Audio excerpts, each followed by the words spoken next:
بسم اللہ الرحمن الرحیم۔ السلام علیکم۔ ایک نوجوان نے ایک بزرگ سے پوچھا کہ اللہ تعالیٰ اپنے نافرمان بندوں سے اپنی نعمتیں چھین لیتا ہے، لیکن میں نے دیکھا سب کے پاس پہننے اوڑھنے کو، کھانے پینے کے لیے سب کچھ موجود ہوتا ہے۔ اللہ تعالیٰ نے کسی سے کچھ بھی نہیں چھینا۔ بزرگ مسکرائے اور پوچھا، کیا تمہاری نماز میں خشوع و خضوع ہے؟ نوجوان بولا، نہیں۔ کیا قرآن کی تلاوت کرتے وقت لذت محسوس ہوتی ہے؟ نوجوان بولا، نہیں۔ کیا 5 وقت کی نماز پابندی سے پڑھتے ہو؟ نوجوان بولا، نہیں۔ کیا نیکی کرنے کی طرف دھیان جاتا ہے؟ نوجوان پھر بولا، نہیں۔ کیا زبان اللہ کے ذکر کی عادی ہے؟ نوجوان بولا، نہیں۔ تب بزرگ نے جواب دیا، یہی اللہ کی وہ نعمتیں ہیں جنہیں وہ اپنے نافرمانوں سے چھین لیتا ہے۔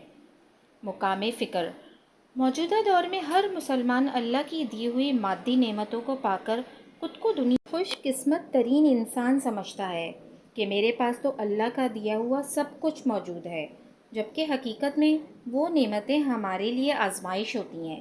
اصل نعمتیں وہی ہیں جو ہمیں اللہ کے قریب لے جائیں اور اس کا عبادت گزار اور شکر گزار بندہ بنائیں۔